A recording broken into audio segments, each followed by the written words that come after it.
তোমরা সবাই ইঞ্জিনিয়ার হবা, ইঞ্জিনিয়াররা তো যে কোনো কাজ করতে পারে না, পারে? তার মানে সব অফিসে তোমাদের জন্য কাজ নাই। বাংলাদেশ সরকারের কতগুলো চাকরি আছে সব মিলাইয়া 12.5 লাখ। সরকারি কর্মকর্তা কর্মচারী হইল 12.5 লাখ। প্রতি বছর বিসিএস এ নেয় মাত্র 2000 লোক। বাকি সব কিছু মিলায়া, পিয়ন টিয়ন সব কিছু মিলায়া দেশে কম বেশি 1.5 লক্ষ লোক সরকারি চাকরিতে যোগ দিতে পারে। আর তাইলে তোমরা কতজন প্রতি বছর কর্মবাজারে আসো? 22 লক্ষ, 22 লাখ। তার মানে তোমাদের কি হয়? তোমাদের সিনিয়রদের খোঁজ নিও। এই গত পরশুদিন একটা সার্ভে রিপোর্ট বের হয়েছে, যেটা বলছে পলিটেকনিক থেকে যারা পাশ করে তারা পাশ করার 2 বছর পর্যন্ত কোনো চাকরি পায় না, 40%। সো দুনিয়া কঠিন, কিন্তু অনেক কঠিন। তুমি যদি মনে করো তোমার যে 4 বছরের সময় এটা তুমি হেসে খেলে বেড়াবা, তাহলে তুমি স্ট্রেট 2 বছর বসে থাকবা, কিছুই করতে পারবা না, কেউ তোমার চাকরি দিবে না। আর তুমি যদি মনে করো যে না আমি একদিনও বসে থাকবো না, আমি 7 সেমিস্টার থাকতে চাকরি পাবো, তাহলে তোমাকে প্রথম দিন থেকে খাটতে হবে। প্রথম দিন থেকে কেমনে খাটতে হবে? খুবই সোজা, কিন্তু দুনিয়াটা একদিকে কঠিন আরেকদিকে খুবই সোজা। কিরকম সোজা? তুমি যদি জানো যে তুমি কি হইতে চাও, তুমি যদি জানো যে তোমার কোথায় সুযোগ আছে, তাহলে তুমি একটা লিস্টই করতে পারবা। ধরো তোমরা যারা বরিশাল থেকে আসছো, তোমরা কেমন করে আসছো? লঞ্চে করে আসছো। তুমি জানো যে তোমাকে লঞ্চে করে আসতে হবে। তুমি বরিশাল থেকে আসার জন্য যদি পায়ে হেঁটে রওনা দিতা, তাহলে এসে পৌঁছাইতে পারতা? তাহলে তোমাকে অবশ্যই জানতে হবে তুমি কোথায় যেতে চাও, নাম্বার 1। 2 নম্বর জানতে হবে সেখানে কিভাবে যাওয়া যায়।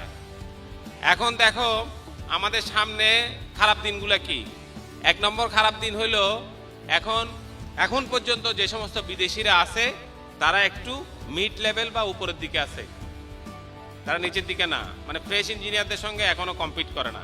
কিন্তু একদিন সকালবেলায়, যে কোনো একদিন সকালবেলায় একজন এমপ্লয়ারের মনে হইতে পারে বহুত হয়েছে, আর বেশি লোকজন নেওয়া যাবে না, একটা লোক নিতে 2000 লোকের ইন্টারভিউ করার আগে বাদ আমি লোক নিয়ে আসবো শ্রীলঙ্কার থেকে, আমি লোক নিয়ে আসবো ইন্ডিয়ার থেকে। খুব ভালো মতো খেয়াল করো, ইন্ডিয়া এবং শ্রীলঙ্কার থেকে যে লোকটা আসে তার কাছে আশুলিয়া যা, ঢাকা শহরও তা, চট্টগ্রামও তা, ওই নোয়াখালীর প্রত্যন্ত গ্রাম অঞ্চল একই, কারণ ওর কাছে পুরাটাই বিদেশ। সে তো ওইগুলো কিছু যায় আসে না। সে একটা মোটরসাইকেল, বাংলাদেশে একটা মোটরসাইকেল কোম্পানির সিও হলো ইন্ডিয়ান, ওই মালিকরা আমি ধরছি, এই আপনি ওনাকে কেন আনছেন? কয়টা লোক দেন তো, যে লোকটা সকাল 8টার সময় আসে, রাত 10টায় ফেরত যায়, শুক্রবারও অফিসে আসে। আমার সে এটা কেন কন? ওই যে আমার যে লোকটা ইন্ডিয়ার থেকে আনছে ও তো যায় না, অফিসেই থাকে, 24 আওয়ার্স থাকে। তা আমি এই লোক কই পাবো বাংলাদেশে? সেই জন্য আমি তার নিচ্ছি। তাহলে দেখো তুমি কার সঙ্গে লড়বা। তুমি যখন পাশ করে বের হবা, তোমাকে এমন লোকের সঙ্গে লড়তে হবে যে লোকটা 24 ঘন্টা অফিসে থাকতে চায়। আমি যখন ইঞ্জিনিয়ারিং ইউনিভার্সিটিতে জয়েন করছি পাশ করে, আমি তো তোমাদের মতো ইঞ্জিনিয়ার, আমি বুয়েটে পড়ছি, বুয়েটে পড়াইছি, 12 বছর বুয়েটে চাকরিও করছি। তা আমি ওখানে থেকে যেতাম রাত্রেবেলায়, কারণ আমি আবিষ্কার করছি যে এই বুয়েটে তখন মাত্র 64 kbps এর একটা ইন্টারনেট লাইন ছিল, যেটা বুয়েটে 2000 লোক ব্যবহার করত। ঠিক আছে, তা আমি চিন্তা করে দেখলাম তাহলে আমি কি করতে পারি। রাত 2টা থেকে 3টা কেউ ব্যবহার করে না, কাজে আমি অফিসে থাকতে শুরু করলাম। যে আমি আমার ডাইরেক্টরে বললাম যে স্যার আমি এই সোফার মধ্যে থাকবো, তখন সোফাটার কনফারেন্স রুমে ঢুকাইছি, স্যার আমার জন্য চাদর আর বালিশ এনে দিছে। তা আমি রাত 2টা থেকে 3টা পর্যন্ত পুরো ইন্টারনেটের মালিক হওয়ার জন্য রাত্রেবেলা সারা রাত আমি অফিসে থাকতাম। ঠিক আছে, এবং আমি যেই দিন ইউনিভার্সিটিতে জয়েন করছি, আমি প্রথম মাসের বেতন পাইছি 4250 টাকা। ঠিক আছে, কারণ আমি জিজ্ঞেস করি নাই, আমার জিজ্ঞেস করছে, আমি জিজ্ঞেস করি না আমি কয় টাকা বেতন পাবো, 4250 টাকা। এবং আমি এখন পর্যন্ত আল্লাহর রহমতে আমি অনেক জায়গায় কাজ করছি, ওয়ার্ল্ড ব্যাংকে কাজ করছি, দেশে কাজ করছি, বিদেশে কাজ করছি। আমি গত বছর জাপানে গিয়ে একটা বক্তৃতা দিচ্ছি, সেই জন্য ওরা আমার প্লেনে করে নিয়ে গেছে, 5 স্টার হোটেলে রাখছে, আসার সময় 1 লক্ষ টাকা দিচ্ছে একটা বক্তৃতার জন্য, 1 লক্ষ টাকা দিচ্ছে। ঠিক আছে, কিন্তু আমাকে যখন জাপান দাওয়াত দিচ্ছে তখন কিন্তু আমি জিজ্ঞেস করি নাই। ওরা বলছে তুমি আসতে পারবা কিনা, আমি আমার শিডিউল দেখছি, দেখে বলছি আমি পারবো, দ্যাটস ইট। আমি কিন্তু জিজ্ঞেস করি নাই কয় টাকা দিবা, আমি জিজ্ঞেস করি না, আমি খালি জিজ্ঞেস করছি আমার সাবজেক্ট কিনা, আমি পারবো, তারপর আমি গেছি। এবং এই যে এত কিছু তো তারা করবে এটা কিন্তু আমি ভাবি নাই। কিন্তু তোমরা কি করতেছো? উল্টাটা করতেছো। তোমরা প্রথমে এসে জিজ্ঞেস করো, আচ্ছা এখানে ছুটি কয়দিন, আচ্ছা আমার কি হবে, আমি থাকি উত্তরায়, তুমি উত্তরায় থাকো না কোথায় থাকো কিছু যায় আসে না এমপ্লয়ার। সে দেখবে 4 দিন 5 দিন 6 দিন, তারপর তোমার বিদায় করে দিবে, কারণ বাজারে অনেক লোক। 22 লক্ষ তোমার মতো ছেলে মেয়ে প্রতি বছর আসতেছে, তারা বলতেছে এই এটা কঠিন জায়গা, তো এখানে তোমাকে ধাক্কা গুতায়া নিজের জায়গা করতে হবে, চিৎকার করতে হবে, জোর গলায় বলতে হবে যে আমার জায়গা আমি চাই, আমি দাঁড়াবো, আমার এই কাজ করতে হবে, আমি আমি আমি আমার জন্য করতে হবে। তুমি যদি তোমার মধ্যে সেটা ঢুকাইতে না পারো, তুমি যদি মনে করো যে আরেকজন এসে তোমাকে খাওয়াই দিবে, কিচ্ছু করতে পারবে না জীবনে, কিচ্ছু না কিচ্ছু না।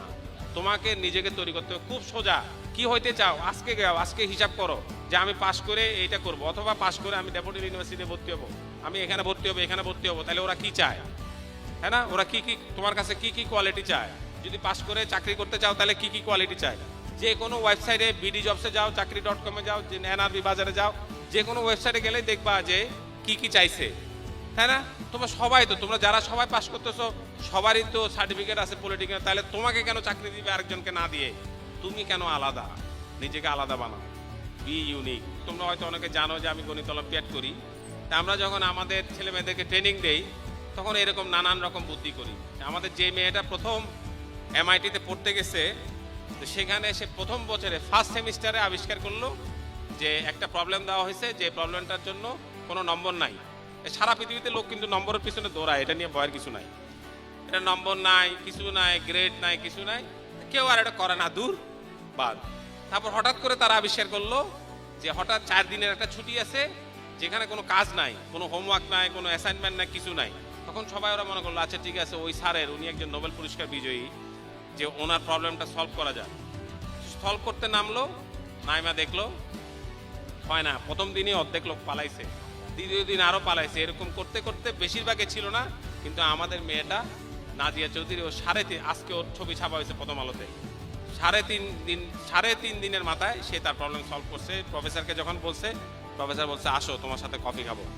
কফি খাইতে গেছে, দেখে বলছে ইন্ডিয়া থেকে আসছো, বলছে না বাংলাদেশ থেকে আসছি। তো বলছে যে 3.5 দিন ধরে তুমি একটা প্রবলেম কিভাবে সলভ করবা? এই যে আর কিছু করো নাই? বলছে না আর কিছু করি না, এইটাই খালি করছি। এটা কেমনে করলা? তখন বলে স্যার এগুলো কোনো ব্যাপার না, আপনি যদি আমাদের গণিত অলিম্পিয়াডে যাইতেন তাহলে টের পাইতেন। কেন, কিরকম? স্যার আমাদের গণিত অলিম্পিয়াড একটা ক্যাম্প হয়, সেই ক্যাম্পে আমাদের এক সুব্রত স্যার আছে, সুব্রত এখন এই PhD করতেছে আমেরিকায়, যে উনি একদিন আইসা আমাদেরকে বললো, এবং আমরাও দেখলাম রুটিনের মধ্যে কিছু নাই, সকাল 8টা থেকে 10টা পর্যন্ত একটা ক্লাস, তারপর হইলো সারাদিন ছুটি। তো সুব্রত স্যার আসলো, আইসা বললো আজকে তোমাদের ছুটি, তোমরা বেড়াইতে যাবা, এই করবা, আমরা কিছু বলবো না, তো তোমাদের একটা ছোট প্রবলেম দিয়ে যাচ্ছি, এই প্রবলেমটা তোমাদের 9:30 নাগাদ হয়ে যাবে, তারপর থেকে ছুটি। বলে একটা প্রবলেম দিয়ে উনি চলে গেছে।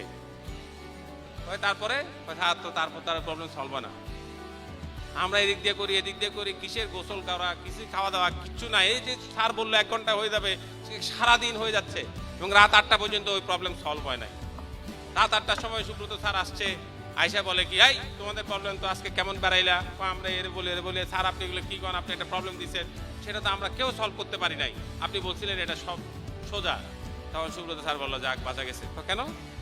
ওই প্রবলেমে তো সলিউশন নাই। সলিউশন নাই তাহলে আমাদের দিয়ে এটা কেন করাইলেন? ও প্র্যাকটিস করার জন্য, লেগে থাকার জন্য। মোস্ট ইম্পর্টেন্ট কাজ হচ্ছে সেইটা, যে তোমার যেটা কাজ সেটা তোমার করতে হবে। তুমি ফল পাইলা কিনা এটা তোমার জন্য ইম্পর্টেন্ট না, ফল তুমি পাবা তুমি যদি কাজটা ঠিক মতো করো। ওই যে নাজিয়ার যে প্র্যাকটিস হয়েছে, সারাদিন ধরে একটা অঙ্ক করছে, সেটা সে MIT-তে গিয়ে যখন প্রবলেম করছে 3.5 দিন ধরে একটা অঙ্ক করছে, যেটা অন্যান্য দেশের লোকেরা পারে না। যেটা শিখবা ওইটার A to Z তছনছ করে ফেলো, ওইটার একদম যে কোনো জিনিস। আমি বলি যে তুমি কম্পিউটার প্রোগ্রামিং করতে পারো, তাহলে দরজা খুলতে হবে, ঠিক আছে? তুমি যদি IoT হও, তাহলে এমন কিছু করবা, তুমি বাসা দিয়ে হাঁটা যাবা, তোমার এদিকে বাতি জ্বলবে, এদিকে জ্বলবে না, তুমি হাঁটতে থাকবা, এরকম ম্যাজিক জিনিস হইতে পারবে। সেই রকম নিজের চ্যালেঞ্জ দাও, প্রতিদিন নিজেকে একটা চ্যালেঞ্জ দাও। প্রতিদিন রাত্রেবেলায় জিজ্ঞেস করো নিজেরে, আমি যে একটা দিন পার করলাম, এটা কিসের জন্য পার করলাম? হাসা খেলা পার করছি, নাকি আমার নিজের লক্ষ্যের দিকে আমি একদিন আগাইছি? তুমি যদি নিজের লক্ষ্যের দিকে একদিন না আগাও, তাহলে তুমি কিন্তু একদিন পিছাই গেলে। আচ্ছা, লক্ষ্য পরিষ্কার করে ফেলো। এবং আমি তোমাদেরকে বলি, তুমি যে যত কিছু পড়তেছো সব কিছু তো তোমার লাগবে না। তোমাকে আমরা অনেক জিনিস শিখাইছি, তাই না? তার মধ্যে আমরা অনেক জিনিস শিখাইছি। কেন শিখাইছি? যেন তুমি শিখতে পারো। মোস্ট ইম্পর্টেন্টলি আমরা তোমাকে শেখানোর চেষ্টা করতেছি তুমি যেন শিখতে পারো যে কোনো জায়গায়। কারণ যা যা শিখতেছো সব কিছু অবসলিট হয়ে যাবে, প্রতিদিন তো চেঞ্জ হয়ে যাচ্ছে। যারা কম্পিউটার সায়েন্স তারা সবচেয়ে বিপদে আছে, সব কিছু চেঞ্জ হয়ে যায়, তাই না? এই কয়দিন আগেও ছিল C++ করতে পারলে খুব ভালো হতো। এখন জিজ্ঞেস করো পাইথন পারো? স্যার পাইথন তো পারি না, করতে কি পাইথন? এখন তো তোমার চেঞ্জ। তার মানে তোমাকে এমনভাবে তৈরি হইতে হবে তুমি যেন চ্যালেঞ্জ নিতে পারো। কোন চ্যালেঞ্জ? যেটা তোমার পরিবর্তনের কথা বলে। পৃথিবীতে একটা মাত্র কনস্ট্যান্ট আছে, এটা জানো তো? There is only one constant, change. পরিবর্তন হলো একমাত্র সত্য কথা। পরিবর্তনের জন্য তৈরি হও। তোমরা সবাই অনেক আগায় আসো, কারণ তোমরা একটা বড় কোর্স করে আসছো, সেখানে খুব ভালো করছো, ইন্টার্নশিপ করতেছো, লড়াই সংগ্রাম করার জন্য প্রস্তুত হয়েছো। এখন হাল ছাড়বা না। মোস্ট ইম্পর্টেন্ট হলো হাল ছাড়বা না, যা আছে কপালে যাইতে থাকো। অনেক সময় দেখা যায় ওই যে জ্যাক মার কথা আমরা বলি না, 23 বার চেষ্টা করতে পারে নাই, 24তম বারে পারছে। তো যদি রিটার্ন করতো, তাহলে আজকে পৃথিবীর সবচেয়ে বড় দোকানটা বানাইতে পারতো না, যে দোকানে কিছুই থাকে না, অন্যের জিনিস সে বেচা পৃথিবীর বড় লোক। নিজের তো কিছুই নেই, নিজের একটা প্রোডাক্টও নাই। আলিবাবার নিজের প্রোডাক্ট আছে? নাই। ফেসবুকের নিজের কোনো কন্টেন্ট আছে? নাই। উবারের কোনো ট্যাক্সি আছে? নাই। হ্যাঁ, এয়ারবিএনবির কোনো নিজের বাড়ি আছে? নাই। তাইলে তার মানে সব কিছু এখন হলো মাথায়। প্রতি স্কোয়ার কিলোমিটারে বাংলাদেশে 1100 লোক আছে, আমাদের 1100 সুপার কম্পিউটার। তোমরা পৃথিবীর সবচেয়ে শক্তিশালী কম্পিউটার কি? সুপার কম্পিউটার, এবং সেটা হচ্ছে আমাদের সবচেয়ে বেশি আছে। তাহলে এই দেশ তো হারবে না। আমরা এই যে 2041 সালে তোমরা যদি ঠিক মতো নেতৃত্ব দাও, তোমরা যদি নিজেদের ভিতরের পটেনশিয়ালটা জাগাইতে পারো, 2041-এর অনেক আগে কিন্তু আমরা উন্নত দেশ হয়ে যাব, এবং সেটা আমাদেরকে কেউ আটকাইতেও পারবে না। তোমার আমার কথা বিশ্বাস না হলে তোমরা এখান থেকে বের হয়ে যাওয়ার সময় দেখবা সোনারগাঁও হোটেলে যাবা, দেখবে কোনো রুম খালি নাই। ঢাকা শহরে যত হোটেল আছে কোথাও কোনো রুম খালি না, সব বিদেশিরা এখন বাংলাদেশে আসে। কারণ কি? এই কারণটা বলে শেষ করবো। আমি গেছিলাম 2011 সালে জেনেভাতে একটা বক্তৃতা দিতে। বক্তৃতাটা দেওয়ার পরে আমার এক লোক বললো যে চলো তোমার সঙ্গে এক লোকের পরিচয় করাই দিই। তা আমার নিয়ে গেল, দেখে একটা লোক কফি খাচ্ছে। তা আমার নিয়ে গেল, নিয়ে বললো যে মিস্টার মুনির ফ্রম বাংলাদেশ। সে প্রথমে খেয়াল করলো না। এই লোক আবার বললো যে মিস্টার মুনির, সঙ্গে সঙ্গে সেই দেখি দাঁড়াইছে, কফি খাচ্ছিল, সে চেয়ার থেকে দাঁড়াইছে। তা আমি খুব অবাক হইলাম, কারণ আমি এটা দেখি না। নর্মালি আমাদের দেশে আমরা দাঁড়াই, একটা বিদেশি লোক দাঁড়াই যাচ্ছে, বাংলাদেশ শুনে আসে, আমারও তো চিনে না, প্রশ্ন ওঠে না। তা আমি ওর আস্তে আস্তে জিজ্ঞেস করলাম, ভাই দাঁড়াইছো কেন? আমি তো ভয় পেয়েছি, বাংলাদেশি লোক দেখলে দাঁড়াই। ভাই তুমি কেডা? পকেট থেকে ফোন বাইর করছে, ওই চিকন পিনের ফোনগুলা, নোকিয়া। হ্যাঁ, বসে এটা চিনো? হ্যাঁ, চিনবো না কেন, আমার দেশে 6 লাখ। আমি Nokia CTO, chief technology officer. ভাই সমস্যা কি? দাঁড়াও কেন? তুমি ভাবো, বুঝতেছি না। তোমাদের অনেক, সারা দেশে, আমাদের দেশে অনেক চিকন পিনের নোকিয়া আছে। তো কিন্তু তুমি কেন দাঁড়াইছো? বলছে তুমি তাও বুঝতেছো না? বলছে আমার দেশ জানো? আমি জানবো না কেন, তুমি ফিনল্যান্ডের লোক। দেখো, তোমার দেশে ভালো মতো খেয়াল করো, তোমার দেশে প্রতি মাসে যতগুলা নোকিয়া ফোন বিক্রি হয়, ফিনল্যান্ডে অত লোক নাই। তা আমি তাও বুঝি না। আমি বললাম যে এই কথার মানে কি? তুমি বুঝো নাই? তোমার টাকায় আমি বড় লোক হয়েছি। This is what we believe, we should believe it. আমরা অনেক বড় বাজার। আমাদের জন্য এখন পৃথিবীর সব দেশের কোম্পানি বাংলাদেশে আসতে চায়, এবং আমাদের বাজারটা অনেক বড়। পিপিপি ধরলে আমাদের পিপিপিতে পার ক্যাপিটা এখন $4,700, বিশ্বের অনেক বড়। আমরা বিশ্বের 31তম অর্থনীতি। কাজে এই দেশে তো আসবে, তোমার জন্য বড় একটা বাজার আছে, সেই বাজার দখল করো। এই দুনিয়াটা হচ্ছে বীরদের জন্য। কোন সে বীর? 21 শতকে বীর কে হবে? যে স্বচ্ছ চিন্তা করতে পারে, যে প্রবলেম সলভ করতে পারে, এবং যে তার টিম স্পিরিট আছে। তোমাদের সবার জন্য অনেক অনেক শুভকামনা। তোমরা দেশটাকে জয় করো, বিশ্বটাকে জয় করো। এই বিশ্ব তোমাদের। 3টা জিনিস মনে রাখবা। কানেক্টিভিটি হচ্ছে প্রোডাক্টিভিটি, ইনকাম ইজ ডেভেলপমেন্ট, এবং এই দিস ওয়ার্ল্ড ইজ ইয়োর্স। এটা তোমার পৃথিবী, তোমার জায়গা, তোমার হিস্সা, তোমাকেই পাইতে হবে, কেউ তোমাকে এটা দিবে না। Thank you very much.